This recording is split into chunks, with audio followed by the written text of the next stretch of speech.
Hello and welcome to It's a Code U, mental health support for those working in healthcare. This is a podcast created for healthcare employees to explore not only issues relating to mental and emotional health, but also unique challenges that those working in healthcare are faced with. Your hosts are Adina Tucker, a licensed clinical social worker with Dartmouth Health, and Jennifer Hinsey, an MSW also with Dartmouth Health. Often, if we are feeling unhappy or unsure in a relationship, it can be because our needs aren't being met. But what if you don't know what your needs are? Something that's paramount to understanding what you as an individual needs is your relationship with yourself. In today's episode, we will help you understand how to cultivate your relationship with yourself, how to self reflect, and not only identify your needs, but effectively communicate them to others. Now, let's start by taking a look at what we think about in holistic care, which can be found in Maslow's hierarchy of needs. Abraham Maslow proposed a psychological theory in 1943, and the premise of this theory is that as humans, we have 5 levels of needs that need to be met in a certain order.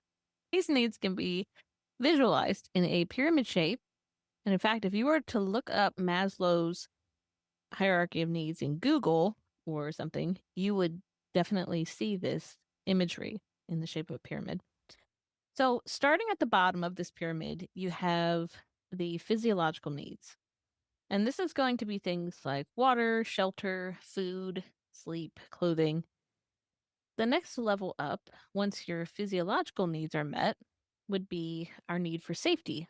So, things like security, health, resources, employment, property.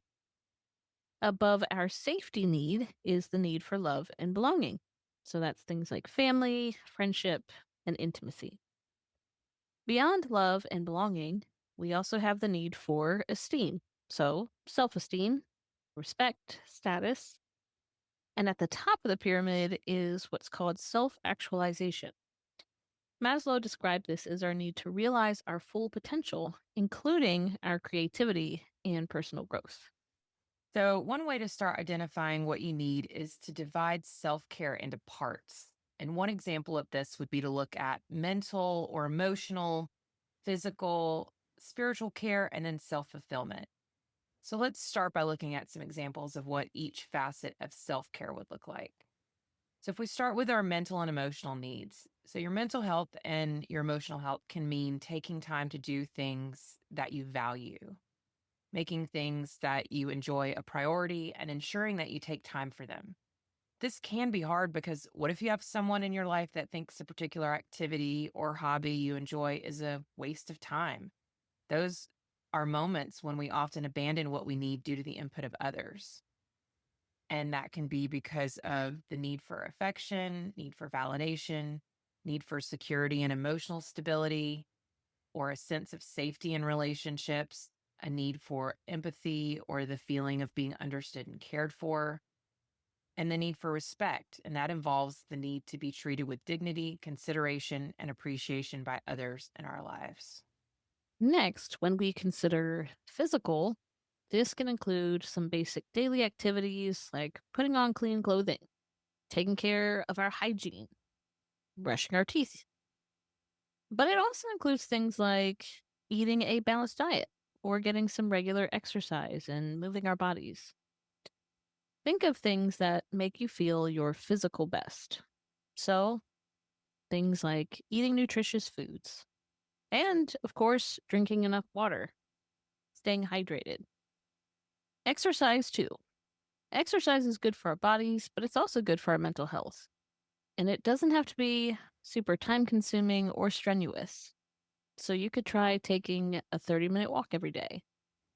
If that even seems a bit too daunting, maybe take 3 10-minute walks and break it up throughout the course of your day. Things like getting some good quality sleep, because getting enough sleep helps our body repair and rejuvenate to face the next day. A lack of sleep can definitely affect our mental and physical health. And personal care.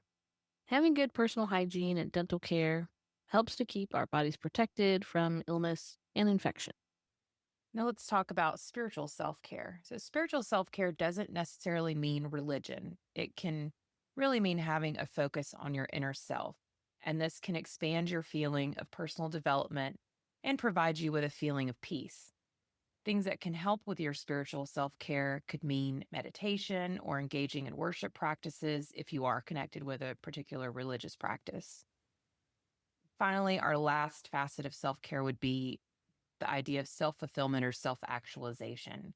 And self actualization is the inner drive to become the most authentic, fulfilled version of yourself. Recognizing this need is important because it fuels purpose, creativity, and personal growth, which are key elements of mental and emotional well being. When they're ignored, people may feel stuck, restless, or unfulfilled, even if other needs are met. So, to nurture self actualization, explore your passions, align your life with your values, pursue meaningful goals, and embrace opportunities for self expression and growth. Now let's talk about how do we honor and meet our different needs. Well, when we're talking our emotional needs, that can look like a few different things. And again, and this is not limited to what we are talking about here. You might have other ideas in mind on how you might meet any one of your emotional needs or physical needs, spiritual. But for our emotional needs, consider practicing self care. So that could look like seeking out and participating in things that make you feel good. This might include your hobbies, going for some exercise, or even things like practicing meditation. Establishing boundaries is another great way to meet our emotional needs. And when we say establishing boundaries, we mean setting limits with others that are healthy for you. So this can include something as simple as saying no to a request or invitation and honoring your own need for downtime, or the fact that maybe your social battery is at zero and you need some quiet time to yourself. You could also participate in therapy. Therapy is a great way to help you discover what feels out of balance and get back to a more balanced space where you can feel your best. And reaching out to people who care and support you. So, now let's talk about our physical needs. How do we honor those? Well, you can make sure that you're getting a balanced diet. So, getting a healthy, balanced diet with the things that you enjoy from each category of foods can really improve your health. You could keep a food journal to make sure you're getting foods from each category, but ensure you're also eating foods that give you pleasure. Get regular movement. If you aren't into sports and find most exercise not enjoyable, try to do something that gets you moving for at least 30 minutes a day. YouTube has lots of free exercise videos. Even putting on music and dancing your heart out for 30 minutes a day will bring some physical and mental health benefits. And don't forget that many daily activities include movement like walking your dog, gardening, and cleaning. And you can prioritize your sleep. So, trying to get 7 to 9 hours of sleep at night. And when you can stick to a sleep schedule, that can help. This can be difficult if you're working night shift or other hours that mean your sleep is different from day to day. And lastly, maintain your hygiene. Shower daily, brush your teeth, and do other self care things that work towards your well being. Lastly, let's talk about how you can honor your spiritual needs. So, spiritual needs are very individual. For some folks, mindfulness and meditation fulfill their spiritual needs. For others, religious practices or beliefs are an important part of their spiritual life. Still, other folks feel a spiritual connection to nature. Whatever your spiritual needs are, be sure you are making space for them. You could meditate, practice mindfulness, and if you practice certain religious practices, becoming more involved in spending time and energy focusing on those can help honor those needs. Now let's talk about meeting the need for self actualization, or what we might also call self fulfillment. You might pursue some creative outlets. So, taking up painting or writing, playing music, really any sort of artistic practice that helps you express your inner world and your feelings. You could set some meaningful goals and start working towards them. And that really could be anything. Maybe that looks like training for a marathon or starting a project you're very passionate about, going back to school to study something that excites you. Aligning your work with your values is one. So this doesn't have to be your regular 9 to 5 either if you're passionate about the environment, for example. Maybe that means volunteering for conservation efforts or even taking something that you regularly volunteer for and is important to you and transitioning that into a more regular career path. Engaging in self reflection is a great one. You could do that by keeping a journal, going to therapy, or practicing meditation to deepen your self awareness and understand what your purpose might be. Helping others in a way that feels meaningful is also a good one. So that might look like mentoring a younger colleague at work, getting more involved in a community group, taking a leadership role in that, or using your strengths to support a cause that you care about. Taking healthy risks is one. You might travel somewhere new, you might share your ideas publicly, or just trying something different outside of your comfort zone, because that can help you grow. And living authentically. And what we mean by that is being willing to speak your truth, set boundaries, and make life choices that reflect who you really are, that you feel truly aligned with, not performing or being or doing what you think others expect you to be.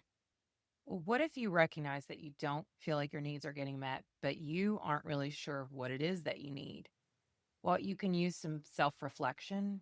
So, using some time to self reflect can help you to start to understand what your needs are. Spend some time thinking about what matters to you. What are the things that you truly value, and what makes you feel connected to those things? What types of things, activities, or ways to spend your time make you feel secure and happy? And then be aware of your feelings. Pay close attention to how you're feeling. Pay attention to emotions that arise and use those as clues to any needs that you have that are unmet. Maybe you've reflected and you have an idea of what it is you need, but now you need to communicate it. If you're communicating it with someone close to you, pick the right time and place. Choose a time where you can both focus on the conversation and let the focus be on you.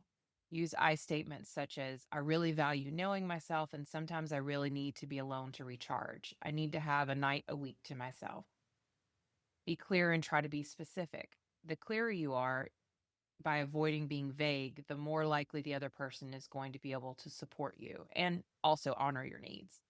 Sometimes we can feel guilty stating a need, and that might lead us to be vague or leave things up to interpretation. But that can also mean that the other person isn't sure what we mean.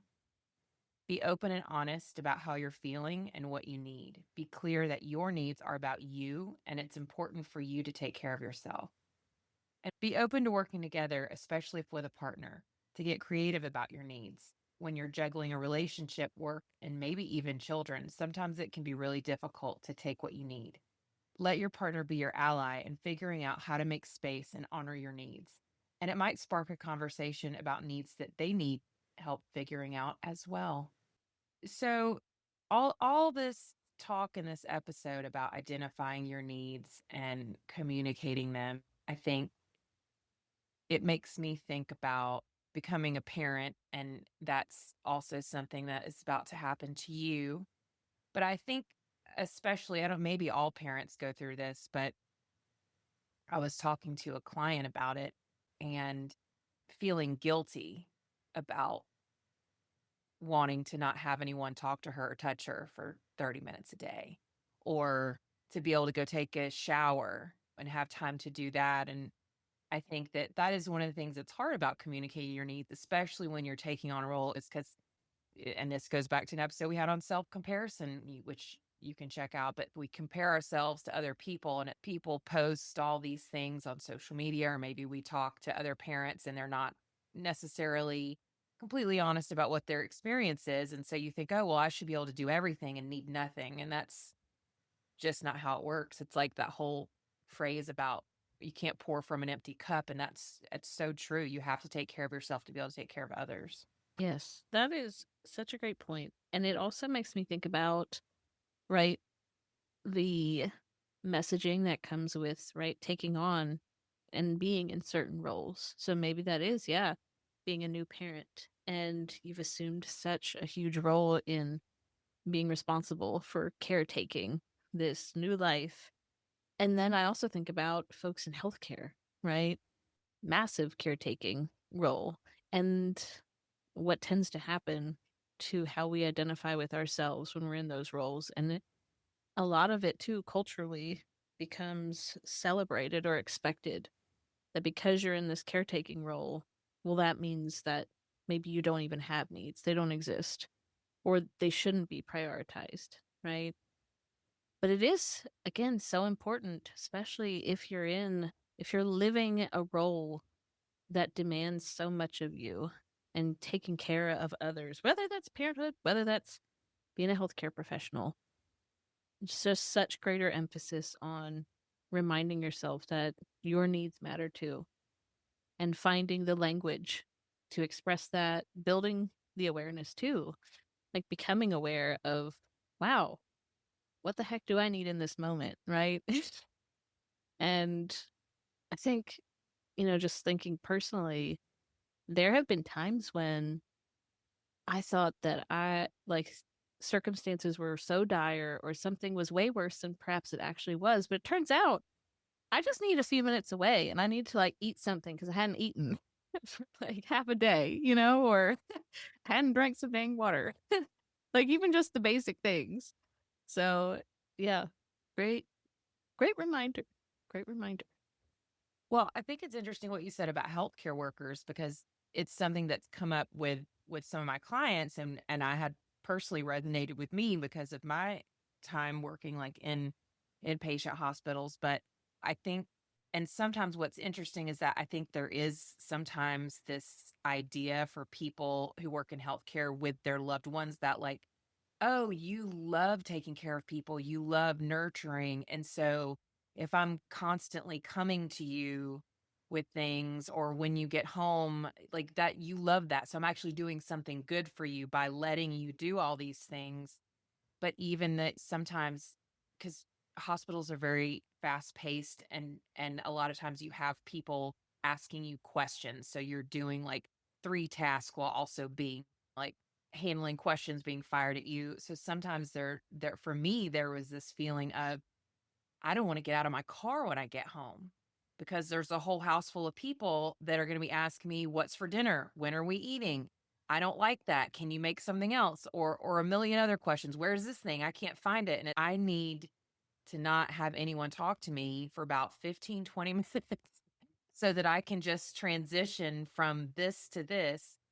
And I found that that's something I've had several clients say that their families take that personally or they don't understand it. And that can be a hard thing because then there's that guilt of, well, I'm not a great mom if I need a break before I transition into role from hospital social worker or nurse or whatever it is. So I think again, like you were saying, being super aware of it and like figuring out exactly how to articulate like this specifically is what I need and this is why I need it because of me and because of like I'm feeling overwhelmed or whatever it is. Because I think the other thing is that when you're able to communicate what you're feeling and connect that to the need, I feel like that can, because we're all human. So sometimes if we hear, I want to be by myself, it is sometimes you think, oh, you don't, it's because of me. You want to be by yourself because you don't want to be around me. But if you can articulate, I'm feeling overwhelmed, I'm feeling whatever, it, allows the other person to have more empathy for you. And, it's just, yeah. It's an excellent point and great opportunity in the process, right, of identifying what those things you need are, how they're affecting how you feel, and verbalizing them. Actually a great opportunity to model good, healthy behavior, self advocacy, whether that's for your kids, adults around you, coworkers. We all, I think every single one of us, right, could use a little assistance practice in communicating our needs well and identifying what those things are, how they impact us, and just being authentic and sharing with others, right? What's going on and what it is that we actually require to help us cope and feel better. So, to just wrap things up, just remember that it can be difficult at times to determine what needs are unmet. And sometimes it feels easier to ignore those feelings and push them away rather than paying attention to what our body is telling us. It's so important for your mental health and well being to be aware of what your needs are and to be able to communicate what they are to those who love you. If you have any questions, comments, or feedback, please reach out to us at dhbhs.media@hitchcock.org. And we appreciate you listening.